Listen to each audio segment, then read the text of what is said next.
Tatharine. Om Namo Bhagavate Vasudevaya. Om Namo Bhagavate Vasudevaya. Om Namo Bhagavate Vasudevaya. So, Hare Krishna, dear devotees, thank you very much for joining us today. I'd like to seek your good wishes and your blessings so that we can share something on the 6th chapter of the Bhagavad Gita. I'd like to thank Shruti for at short notice coming and she will be, as always, wonderfully reciting the Sanskrit verses.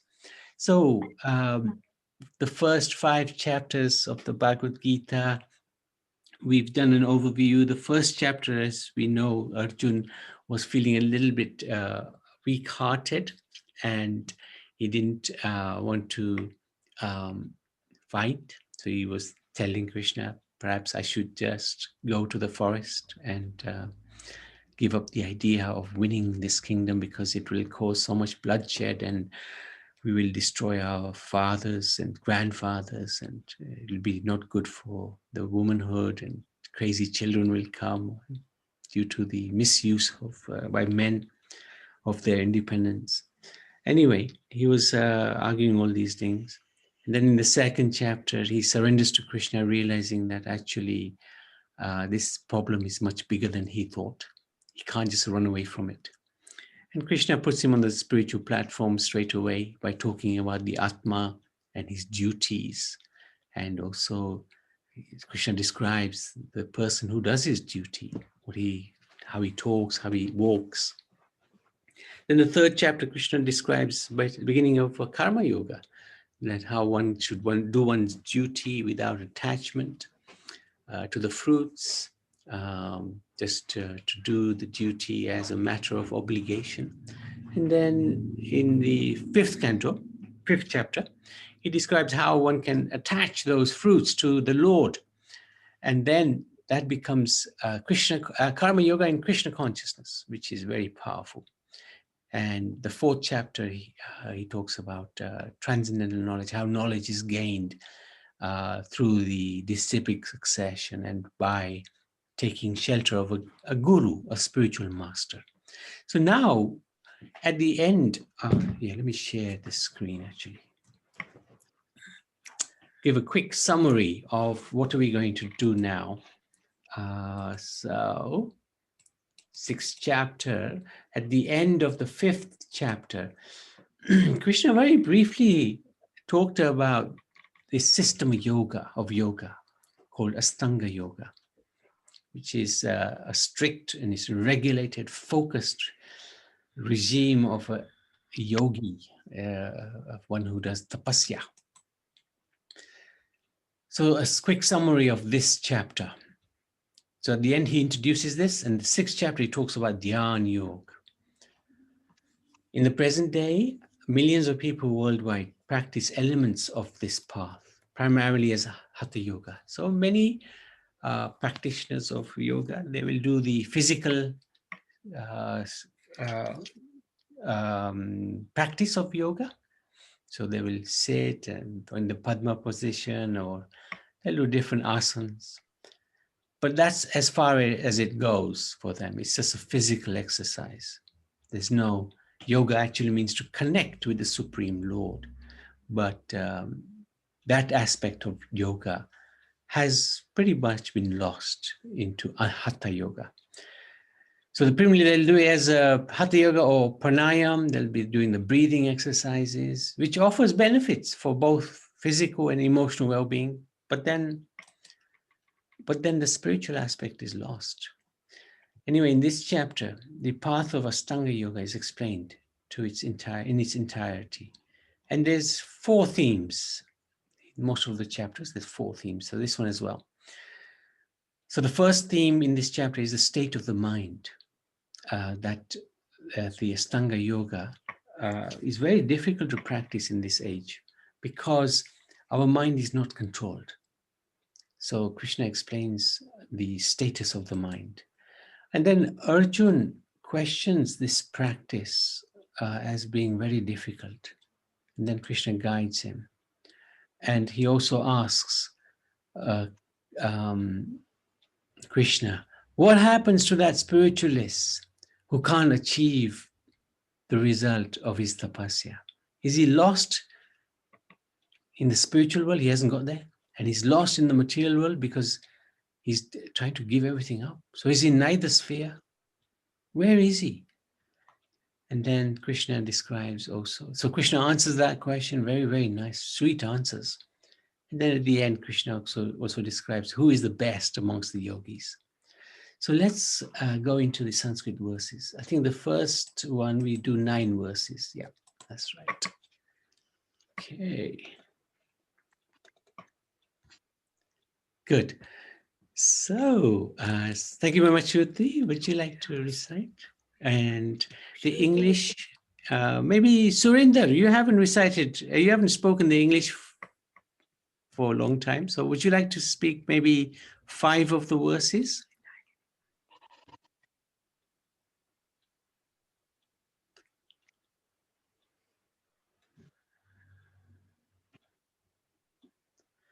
Or Shyama Malini, would you like to read? Okay, you can read the English. Yes, Prabhu. Yeah. Read the English, did you say? Yes, Sanskrit will be by Shruti. Yeah. Okay, yeah, sure. Okay, Shruti. Hare Krishna, Shruti. Hare Krishna, Guruji. Hare Krishna, Mataji. Hare Krishna. Hare Krishna.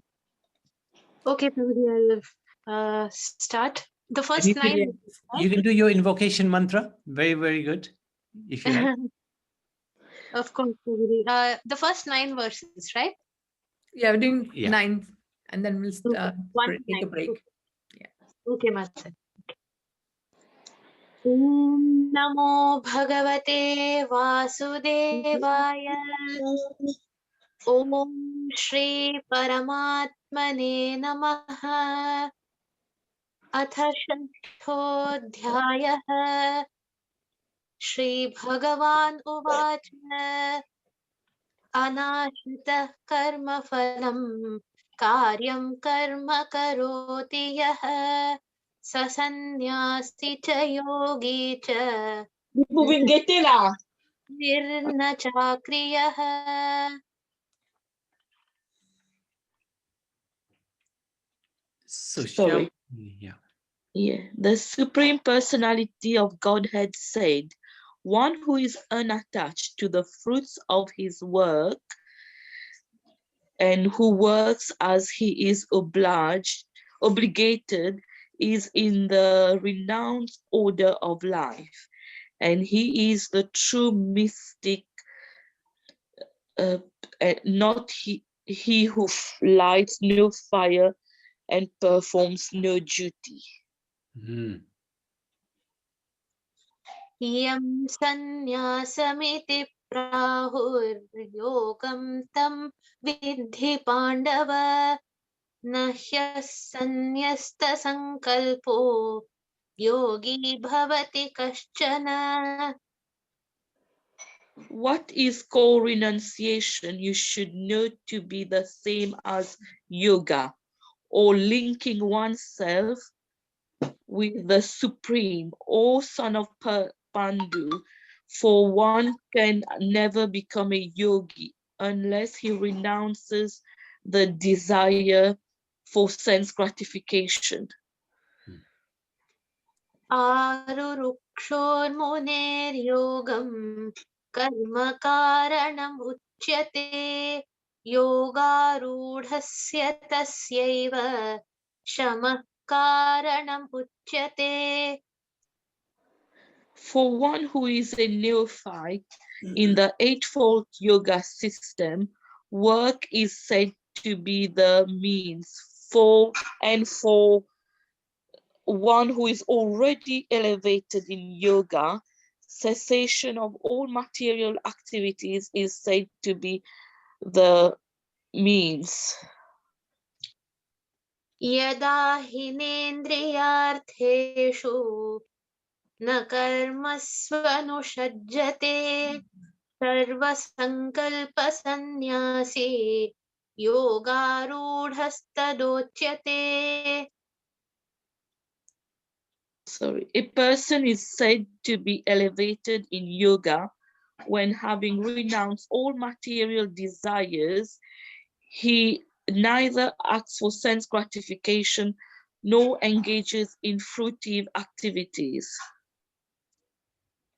Uddharedātmanātmānam nātmānam avasādayet Atmaiva hyatmano bandhur Atmaiva ripuratmanah.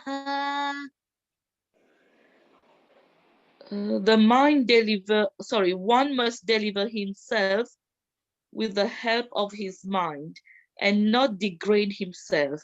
The mind is the friend of the conditioned soul and his enemy as well. So this is a really incredible verse. Krishna is giving us a very strong hint about this mind of ours. It can be our friend or can be our enemy. It can help us get delivered from this material world, or it can degrade us. So this mind is something that we have to be very, very cautious about. So then, thank you, Shyamalini. That's really nice. And Kaushalya, would you like to read the next 4 verses in English? Yes, Prabhu. Okay.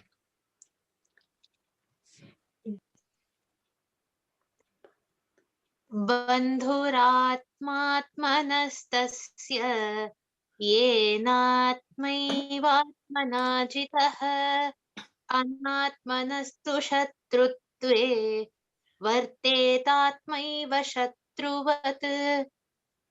For him who has conquered his mind, the mind is the best of friends. But for one who has failed to do so, his mind will remain the greatest enemy.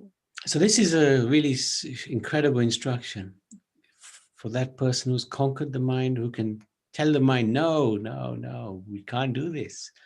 He's the best of mind, is a good friend because he's controlled it. But one who just acts on the whims of the mind, for him the mind becomes a great enemy. Jitatmana prashantasya Paramatma samahitah Shitoshna sukha dukkheshu Tatha manapamanayoh. For one who has conquered the mind, the supreme soul is already reached, for he has attained tranquility. To such a man, happiness and distress, heat and cold, honor and dishonor are all the same. Jnana vijnana triptatma Kutastho vijitendriyah Yukta ityuchyate yogi Samaloštashma kanchanaha. A person is said to be established in self-realization and is called a yogi or mystic when he is fully satisfied by virtue of acquired knowledge and realization. Such a person is situated in transcendence and is self-controlled. He sees everything, where it be pebbles, stones, or gold, as the same. Suhrin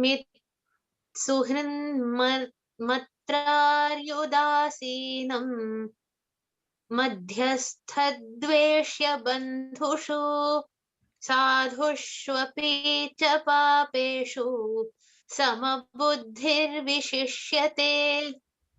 A person is considered still further advanced when he regards honest well-wishers, affectionate benefactors, the neutral meditators, the envious friends and enemies, the pious and the sinners, all with an equal mind. Jay, thank you so much, everybody. That was good. So let's have a look at a summary of this verse, these verses. So very instructive verses that the Lord has given us here. The mind So it's all about the mind. The mind is that voice within, essentially a storehouse of memories and experiences. And the mind offers so many different options to the individual. Right? We know it, our mind, will say, okay, watch the TV, oh no, go and eat something, oh no, go to sleep, let's go and talk to a friend. So many different options will come from the mind.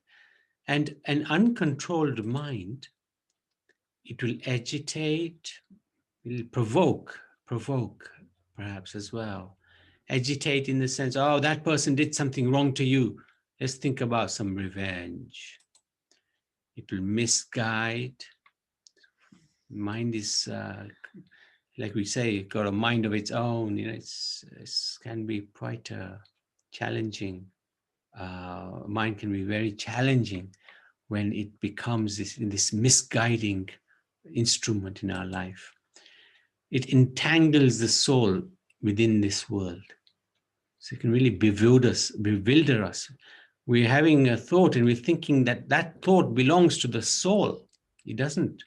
Actually, it just belongs to the mind, which is agitating and misguiding. And it forces us to come to our lower nature of lust, anger, and greed. So these things are what the mind, which is not controlled, can do. And we can see in our daily lives how true this is by our own experiences. On the other hand, the controlled mind, it acts as a friend on our spiritual journey. It helps us make progress, gives progressive and healthy choices, which bring us closer to God. And the experience can be one of tranquility, peace, freedom from the dualities of happiness and distress. Don't get too worried. Somebody criticizes us or we lose something. Don't worry too much about it. So that's what happens when one has a controlled mind. What is there to learn? So we saw what Krishna was saying, that for one whose mind is controlled, the mind is the best of friends. For one whose mind is not controlled, the mind is the worst enemy. So, as Krishna has described in the second chapter, we are not the body, right? So that's second chapter, verses 11 till 30. He describes how we are not this body. We are consciousness, spirit. Of course, some people think that we must be the mind. If we're not this body, we must be the mind. It's easy to understand that we're not the body because the body is always changing, but we are not changing. We still have same sort of memories, consciousness, but the body keeps changing. So it's easy to accept. Yes, the body is temporary. So then some people feel, okay, we are actually the mind. We're the mind. So this is where Krishna is now telling us that we're not even the mind, as it can be the friend or enemy of the soul. So we can see our own mind, how it's acting. Who is that who is seeing? The mind can't see itself, but we are seeing the mind. And that means we are higher than the mind. We are consciousness, spirit, soul. So we can observe the mind. Sometimes the mind will play tricks, especially when we're chanting the Maha Mantra. When we sit down to chant, we can understand at that time the mind will fly away somewhere to work or to the cooking that you have to do or to the children that one has to attend to. So many thoughts will come into our mind, especially when we are chanting. So we can understand that this mind is not something that we are. We can control the mind. So we are different from the mind.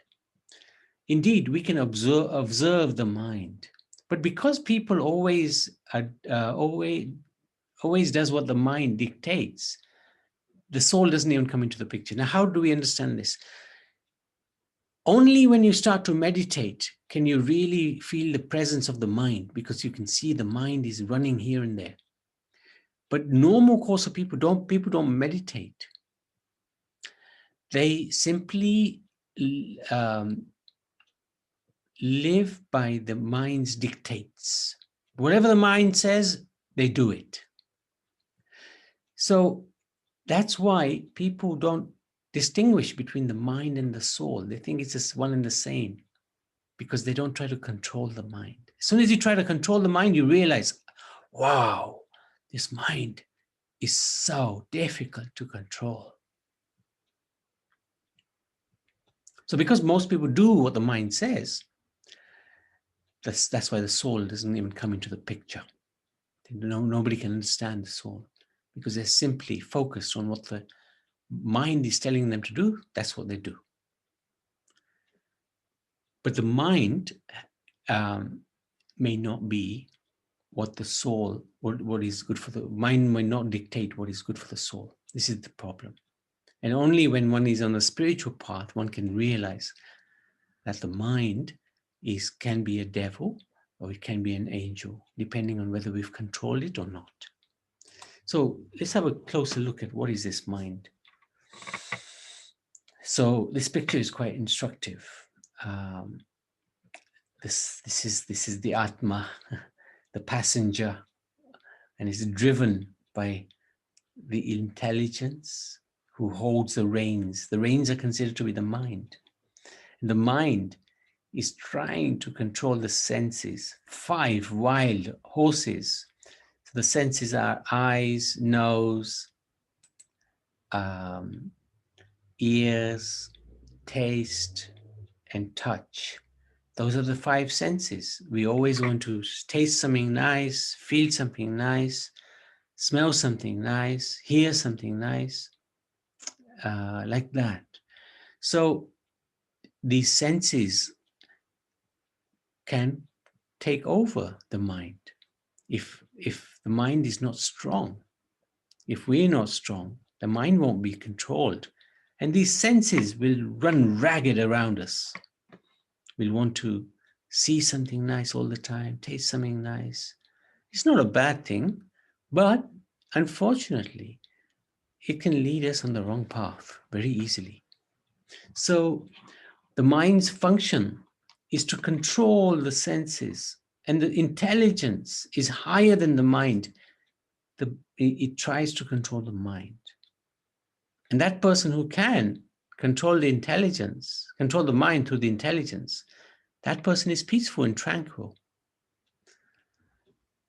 And we can see here where it's not under control. The horses are wild and the senses are really out of control. The mind cannot control them and the intelligence can't control the mind. The passenger, the soul, he's on a terrible journey.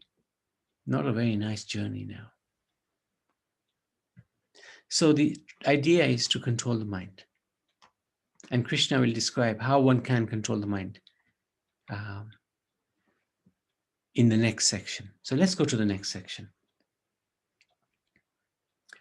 So let's have a look. So who'd like to read? Any volunteers to read the English?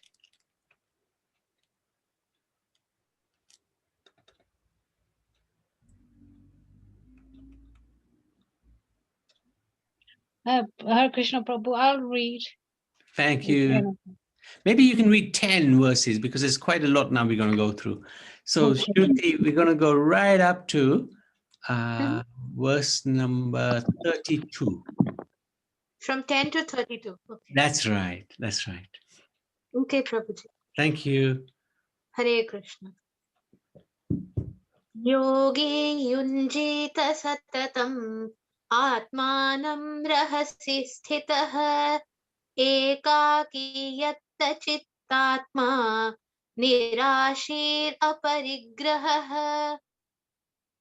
A transcendentalist should always engage his body, mind, and self in relationship with the Supreme. He should live alone in a secluded place and should always carefully control his mind. He should be free from desires and feelings of possessiveness. Shuchau deshe pratishthapya sthiram asanam atmanah natyushritam nati nicham चैलाजिनकुशोत्तरम् तत्रैकाग्रं मनः कृत्वा यतचित्तेन्द्रियक्रियः उपविश्यासने युञ्ज्याद् योगमात्मविशुद्धये.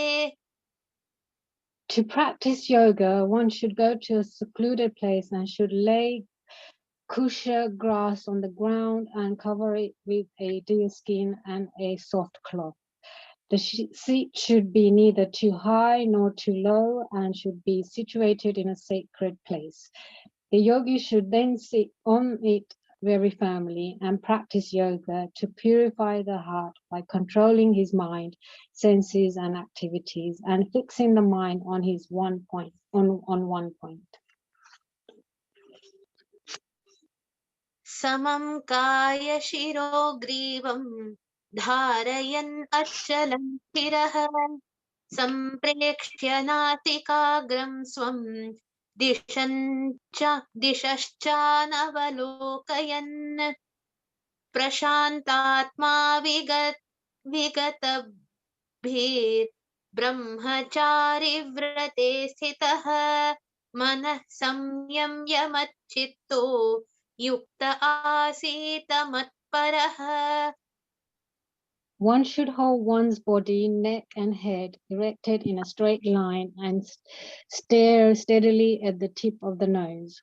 Thus, with an unagitated, subdued mind, devoid of completely free from sex life, one should meditate upon me with the heart and make me the ultimate goal of life. युञ्जन्नेवं सदात्मानं योगी नियतमानसः शान्तिं निर्वाणपरमां मत्संस्थाम् अधिगच्छति. Thus, practicing constant control of the body, mind, and activities, the mystic transcendentalist, his mind regulated, attains to the kingdom of God or the abode of Krishna by cessation of material existence.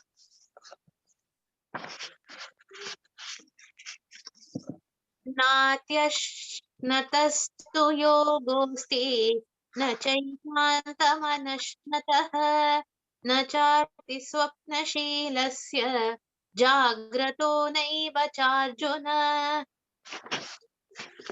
There is no possibility of one becoming a yogi, O Arjun, if one eats too much or eats too little, sleeps too much or does not sleep enough. युक्ताहार विहारस्य युक्तचेष्टस्य कर्मसु युक्तस्वप्नावबोधस्य योगो भवति दुःखः.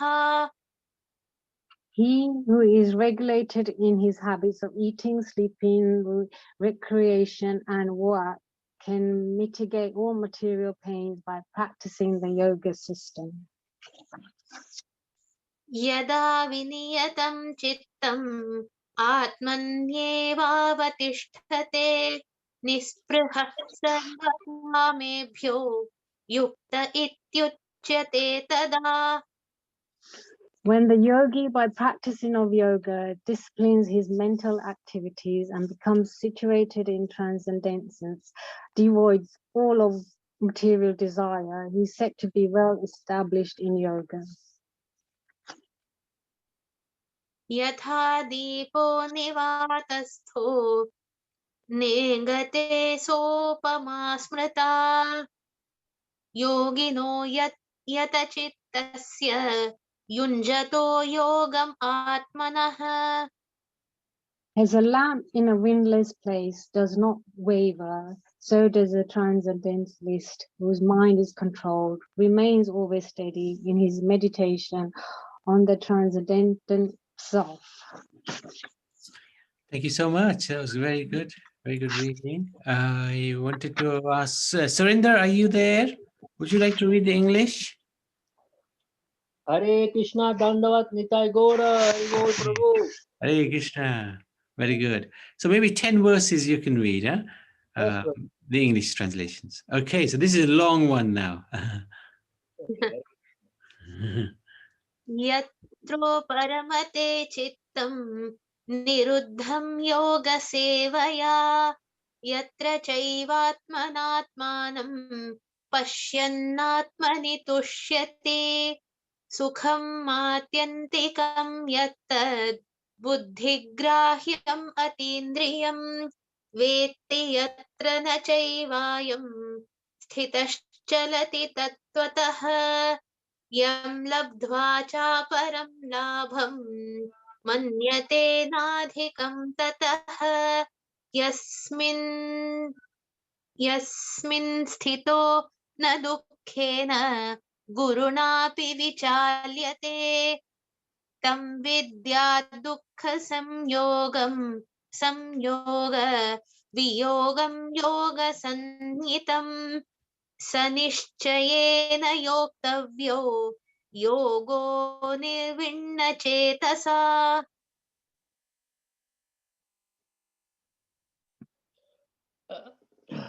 In the stage of perfection called a trance or samadhi, one's mind is completely restrained from material mental activities. By practice of yoga, this perfection is characterized by one's ability to see the self by the pure mind and to relish and rejoice in the self. In that joyous state, one is situated in boundless transcendental happiness, realized through transcendental senses. Established thus, one never departs from the truth, and upon gaining this, he thinks that there is no greater gain. Being situated in such a position, one is never shaken, even in the midst of greatest difficulty. This indeed is actual freedom from all miseries arising from material contact.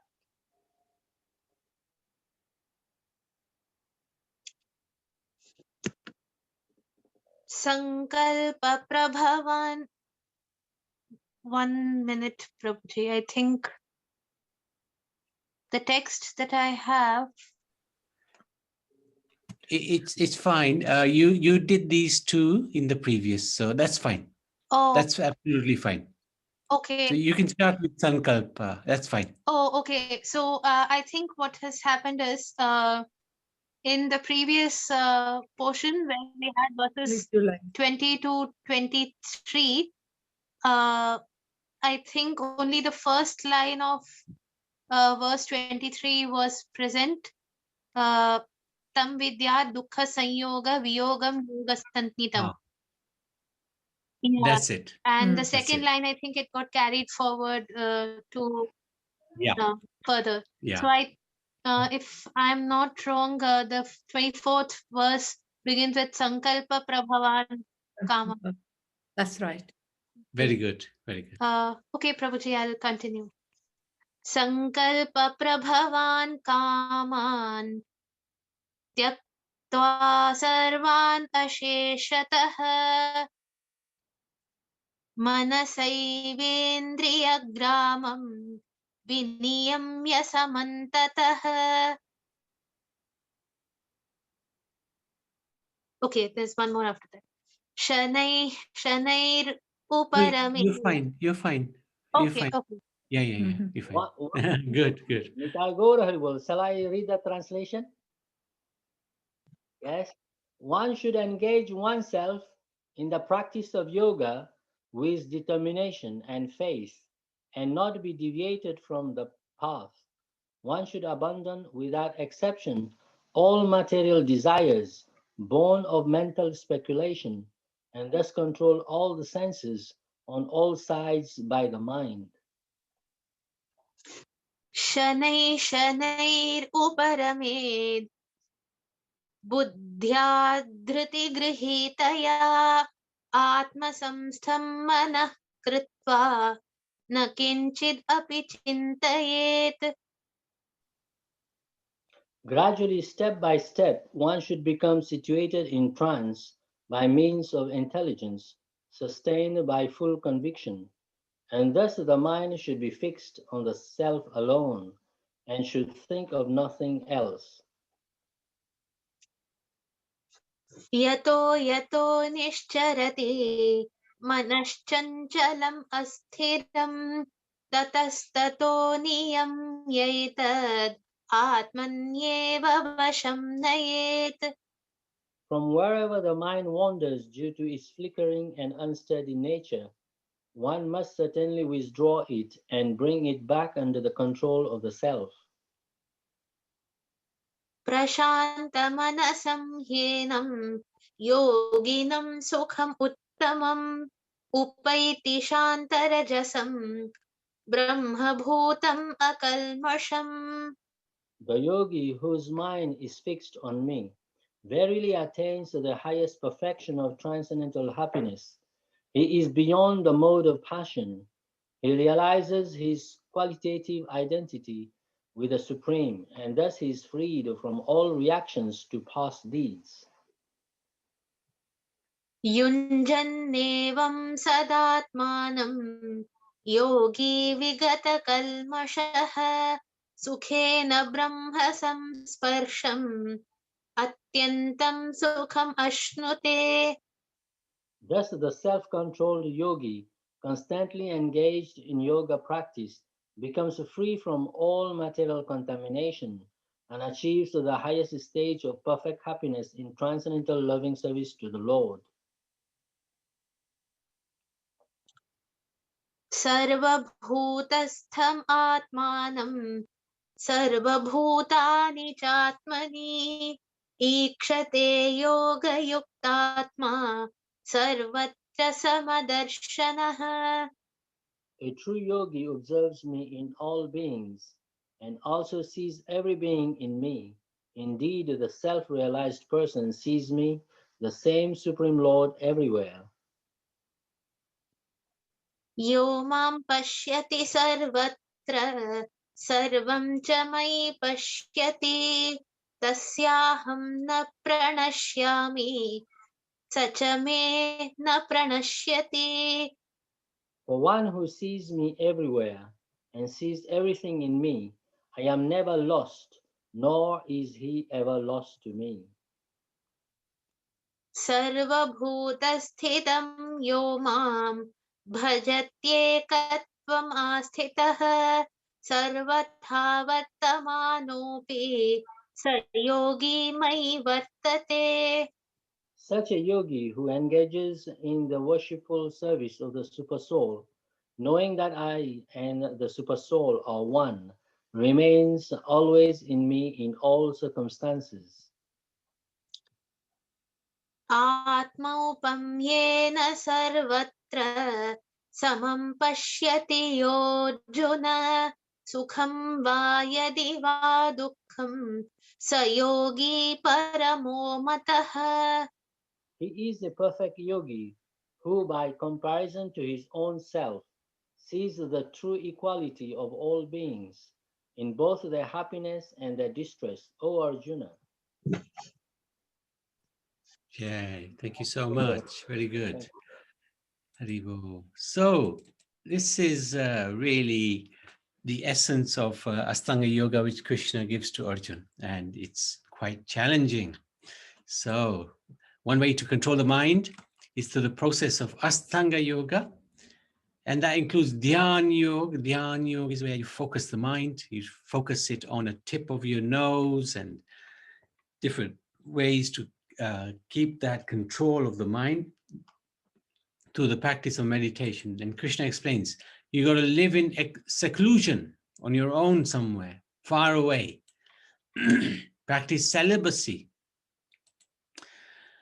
No associating with the opposite sex.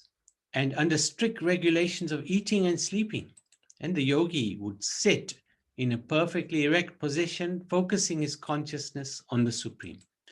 And he'd meditate in this way for many years, long periods of time, maintaining silence. So these are quite challenging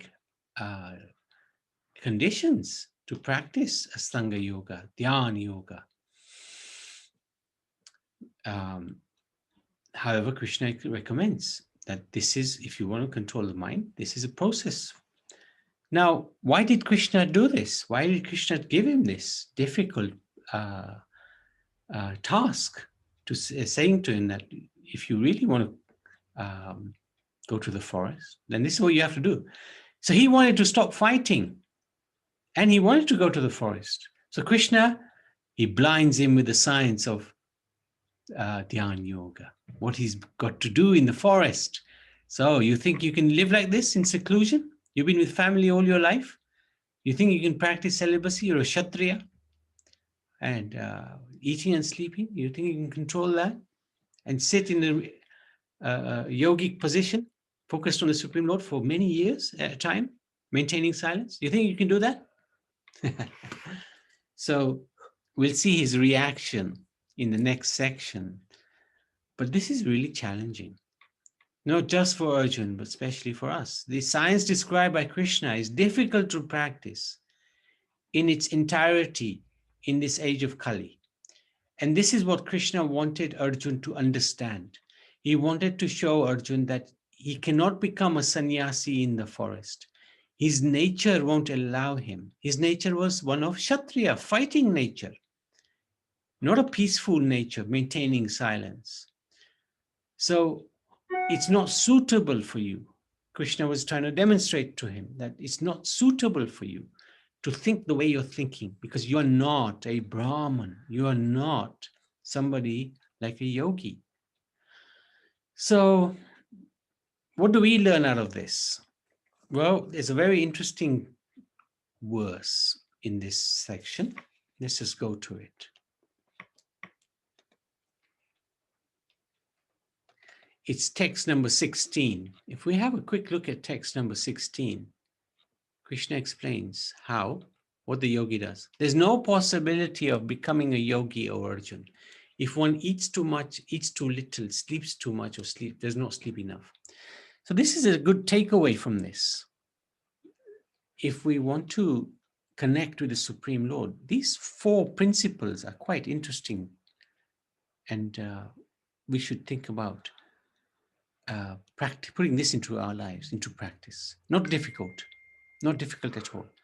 If one eats too much, eats too little, sleeps too much, doesn't sleep enough, there's no possibility of being a yogi. So we regulate how much we eat, we regulate how much we sleep.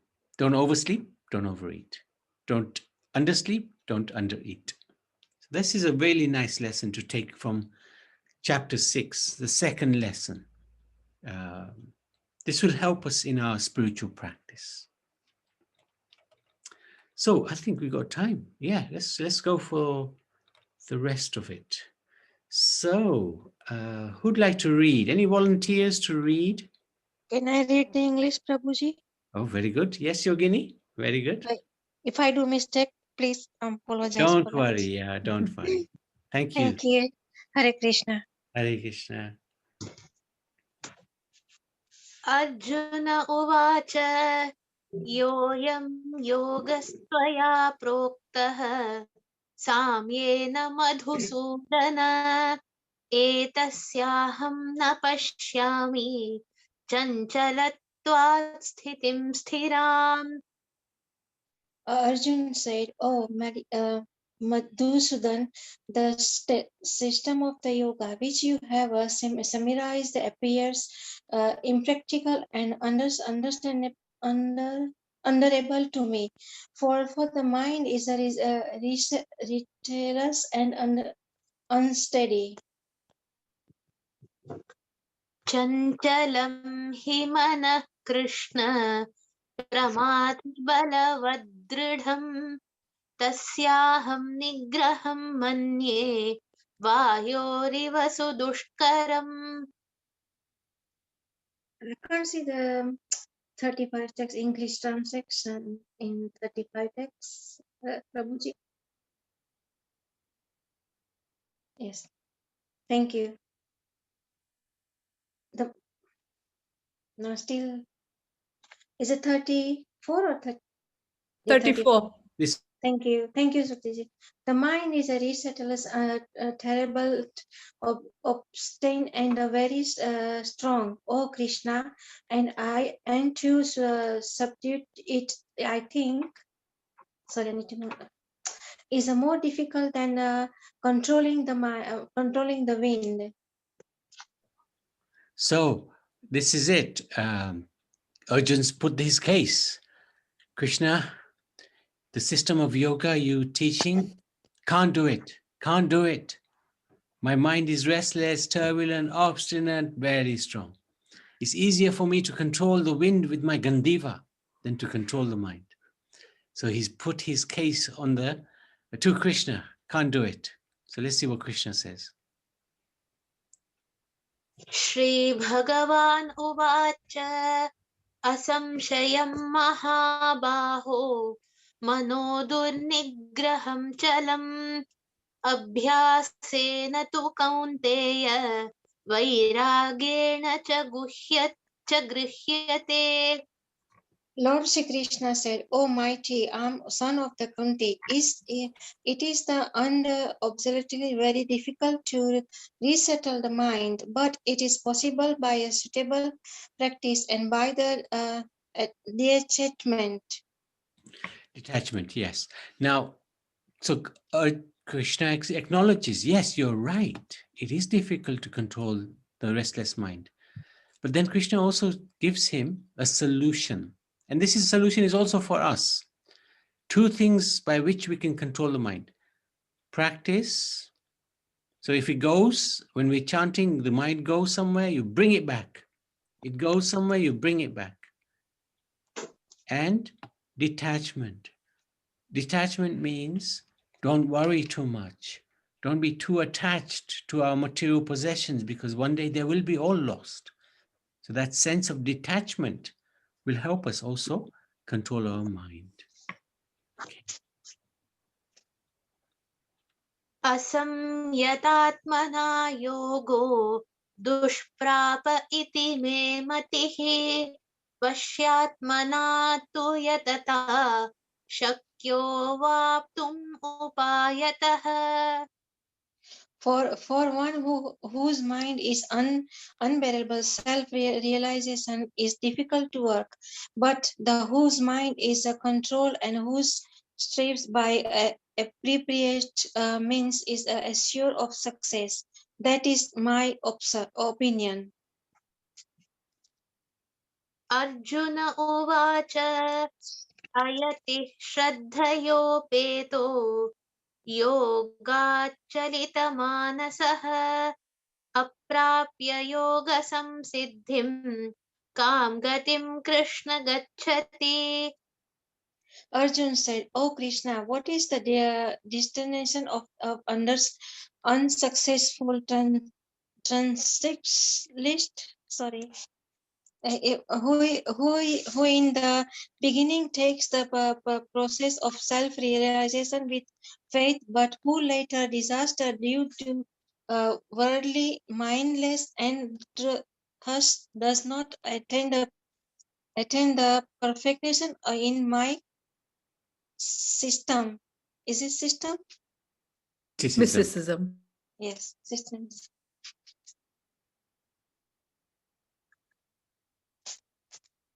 Kachinno bhaya vibhrashtaschinnabramiva nashyati apratishto mahabaho vimudho brahmana pathi.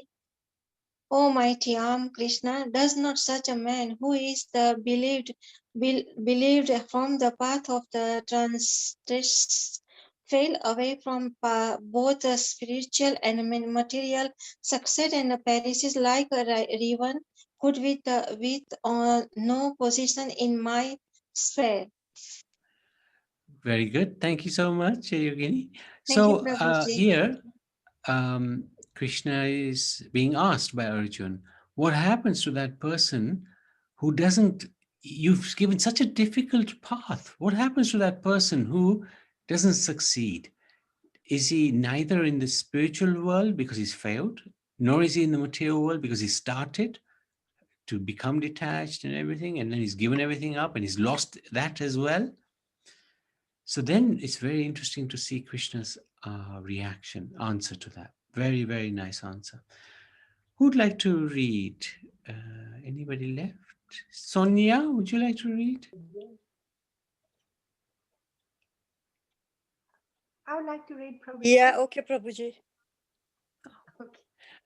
Okay. Okay, good. So Sonia, you can read, and then Ananga Manjari can read 5 as well. Both of you can read. So go for it, Shruti. चेतन्मे संशयं कृष्ण छेतुम् अर्हस्य शेषतः त्वदन्यः संशयस्यास्य छेत्ता न ह्युपपद्यते.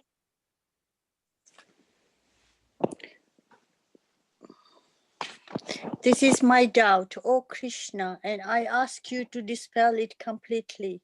But for you, no one is to be found who can destroy this doubt. श्रीभगवान् उवाच पार्थ नैवेह नामुत्र विनाशस्तस्य विद्यते न हि कल्याणकृत् कश्चित् दुर्गतिं तात गच्छति.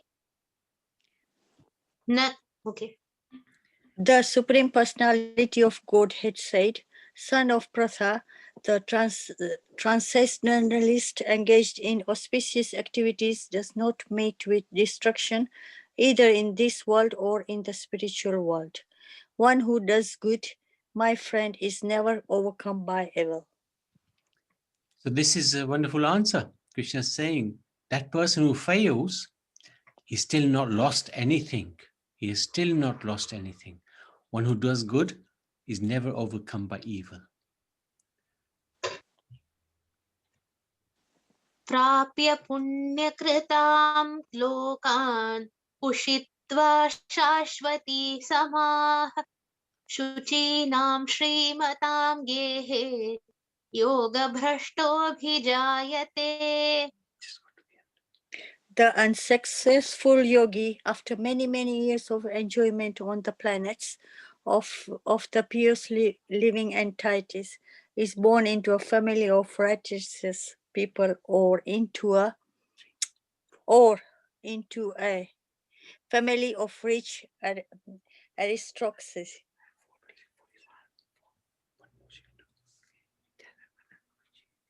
अथवा योगिनामेव कुले भवति धीमताम् एतद्धि दुर्लभतरं लोके जन्म यदीदृशम्. Or if unsuccessful after a long practice of yoga, he takes his birth in a family of transcendentalists who are surely great in wisdom. Certainly, such a birth is rare in this world. Very, very good. Thank you so much. So we can see how Krishna says that that person who's unsuccessful, even after doing yoga, he'll still get a birth in a family of devotees who are great in wisdom. This is such a rare birth. So there's no harm taking this journey. There's no loss. Even if we don't make it, actually, it's said that even if you make 1% progress in spiritual life, you will never lose it. It will always remain with us. So Ananda Leela, would you like to read the rest in English? So Shruti, please, you can continue with the Sanskrit. तत्र तं बुद्धि संयोगं लभते पौर्वदेहिकं यतते च ततो भूयः संसिद्धौ कुरु नन्दन. On taking such a birth, he revives the divine consciousness of his previous life, and he again tries to make further progress in order to achieve complete success, O son of Kuru. पूर्वाभ्यासेन तेनैव ह्रियते ह्यवशोऽपि सः जिज्ञासुरपि योगस्य शब्दब्रह्माति वर्तते.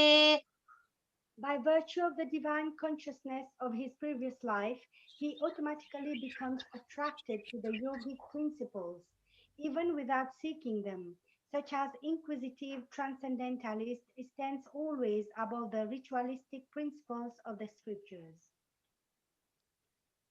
प्रयत्नाद्यतमानस्तु योगी संशुद्ध किल्बिषः अनेकजन्म संसिद्धस्ततो याति परां गतिम्.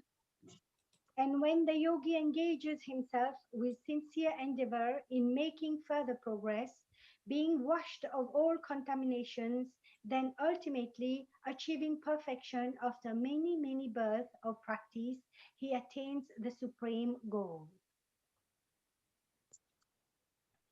तपस्विभ्योऽधिको योगी ज्ञानिभ्योऽपि मतोऽधिकः कर्मिभ्यश्चाधिको योगी तस्माद् योगी भवार्जुन.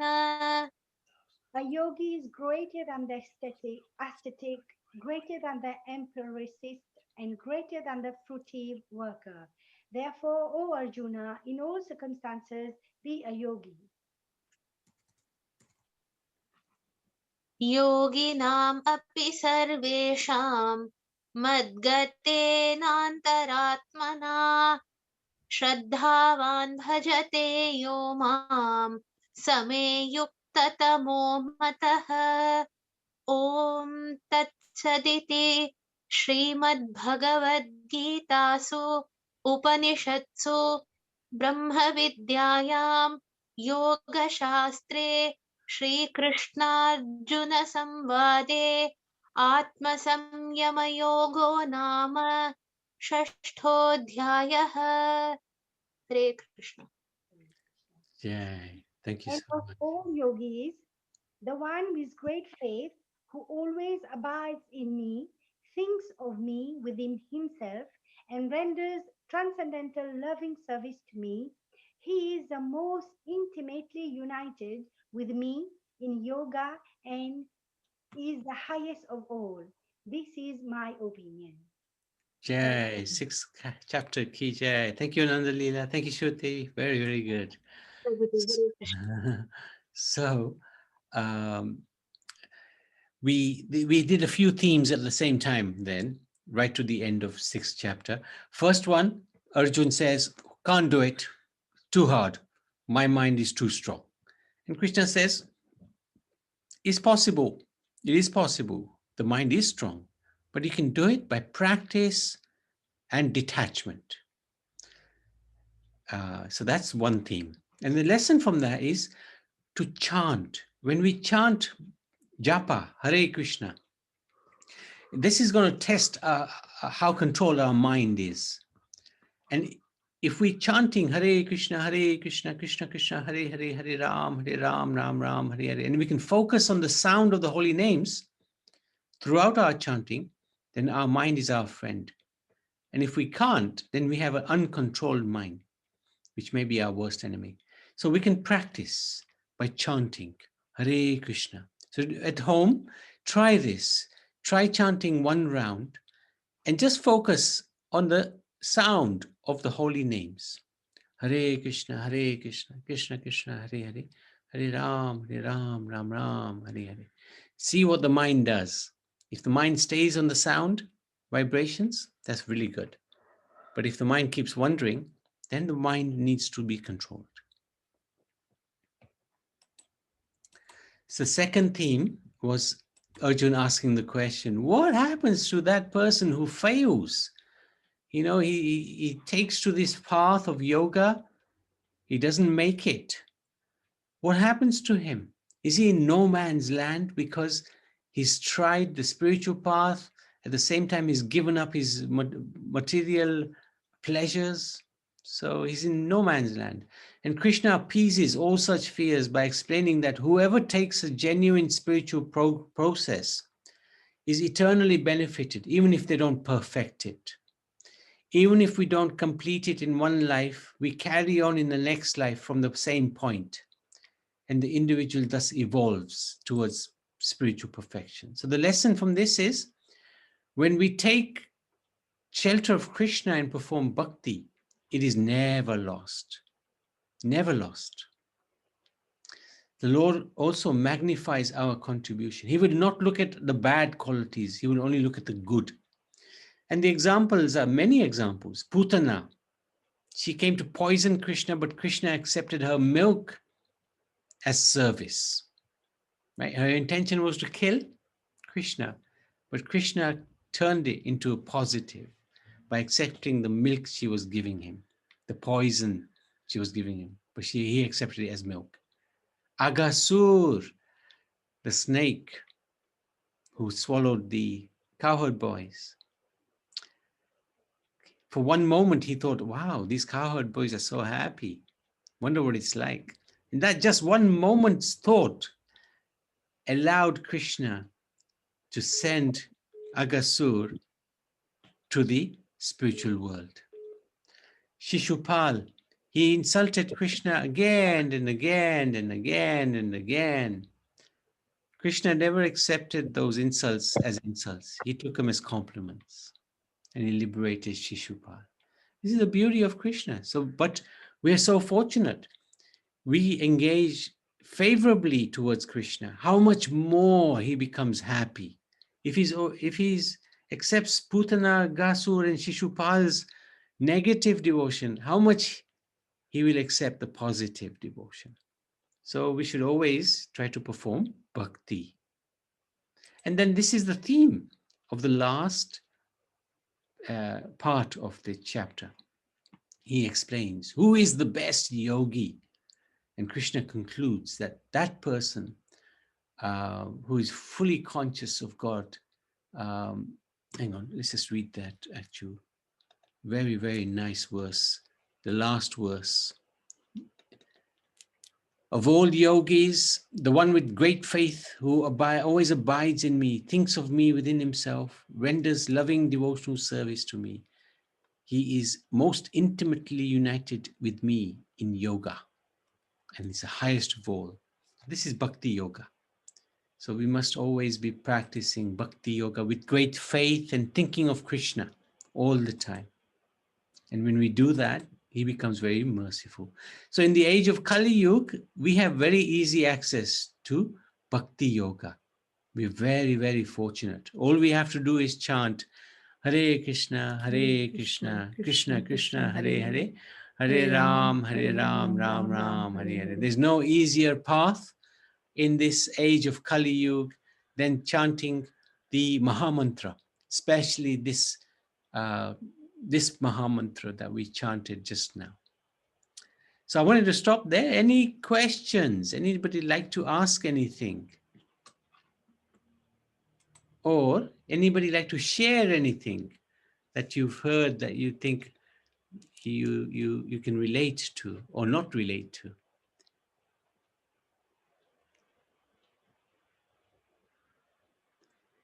Everybody happy?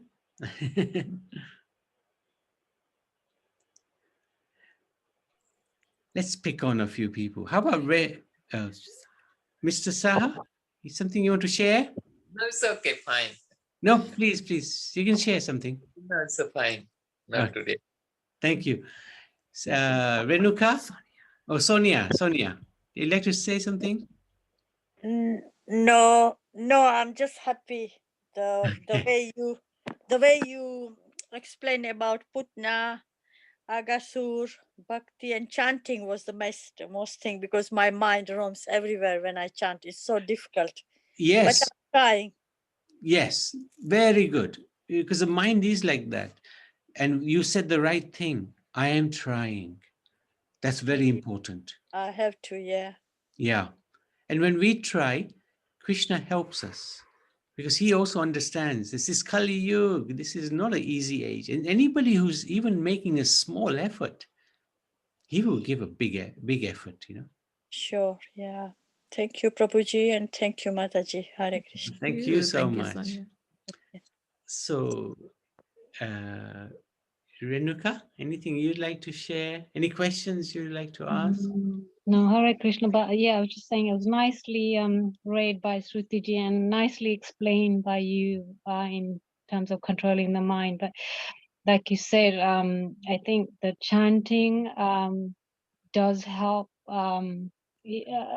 When you get into that practice of chanting, it does kind of the more you do it, the more you start doing it in your mind, and that does help a little bit, but it does take a lot of time, I think, to control the mind. And like you said, when you're doing your mara, yeah, the mind does go everywhere.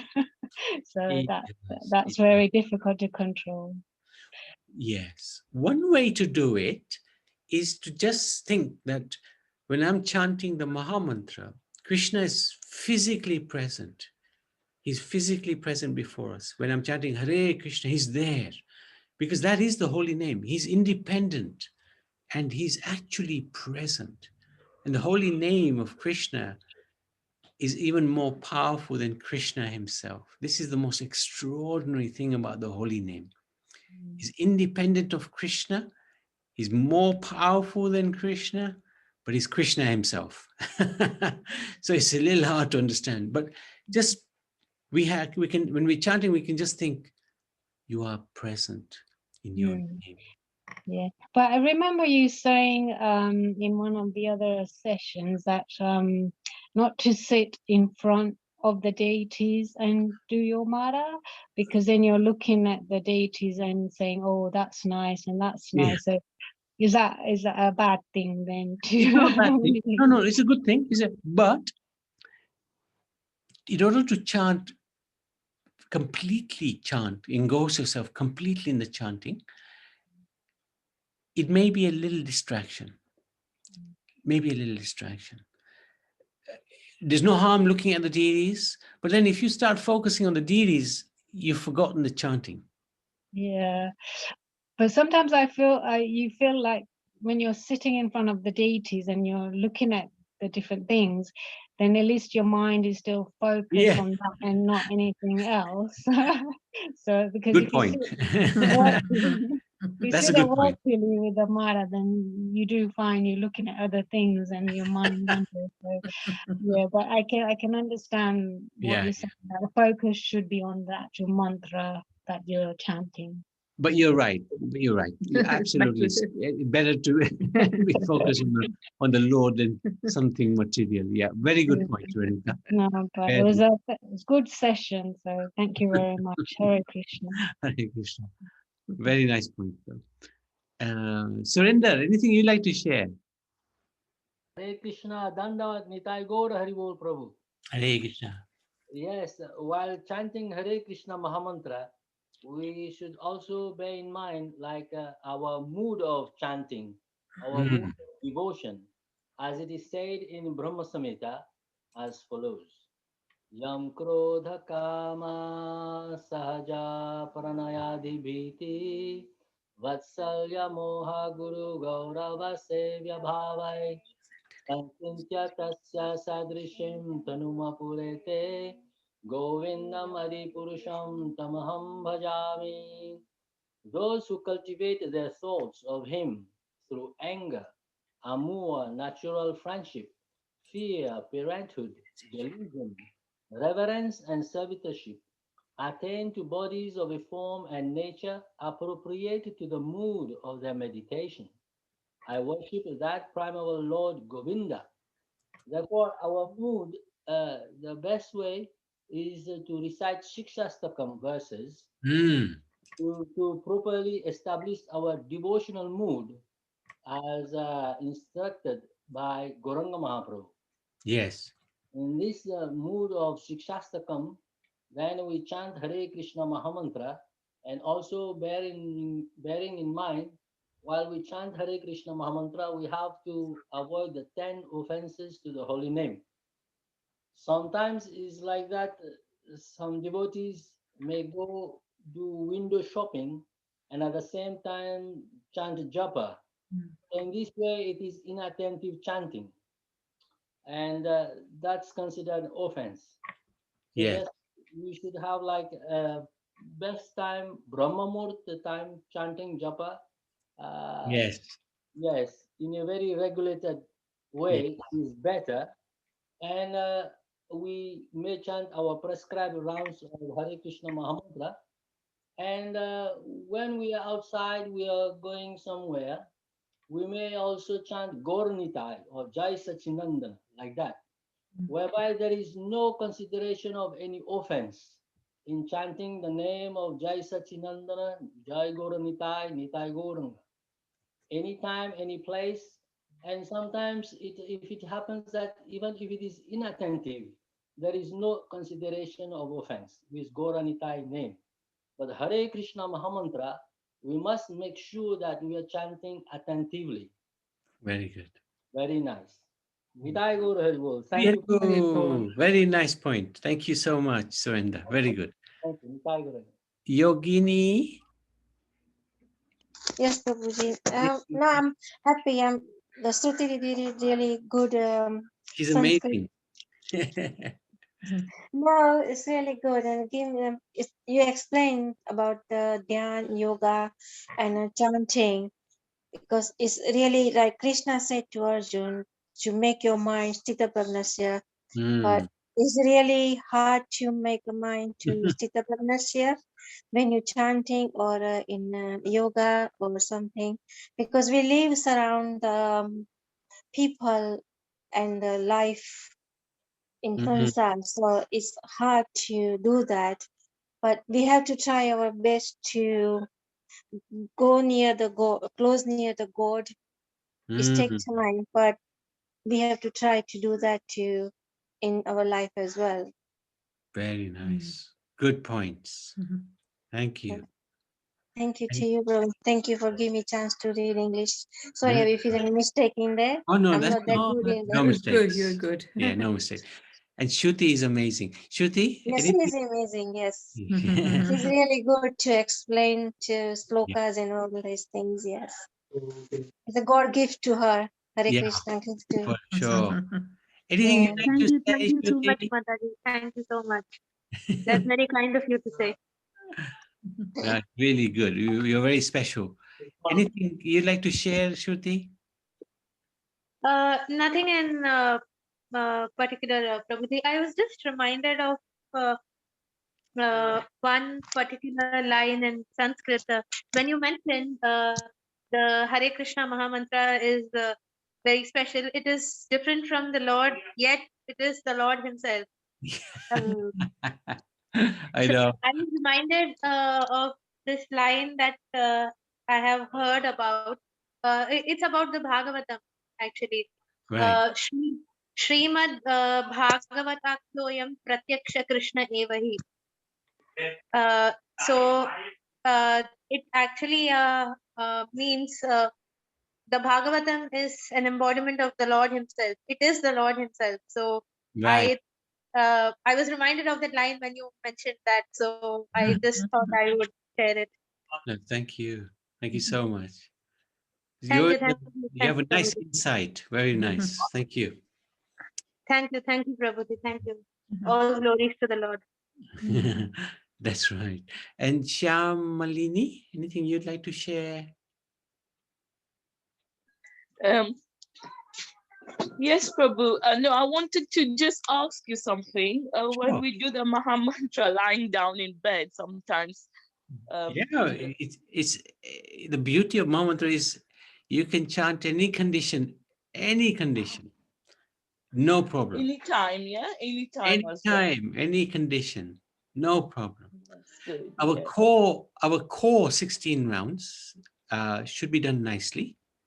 But if you're in bed and if you're driving, as long as it's not the core 16 rounds, then it's fine. Okay. Yeah.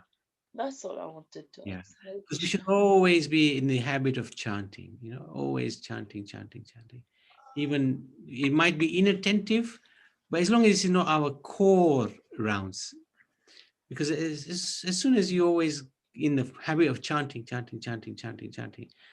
then it will always improve. Always improve. Practice makes perfect. Practice makes perfect. Yeah. Yes. Very good.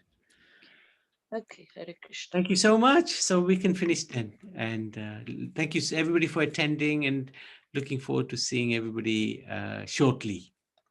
Thank you. Hare Krishna.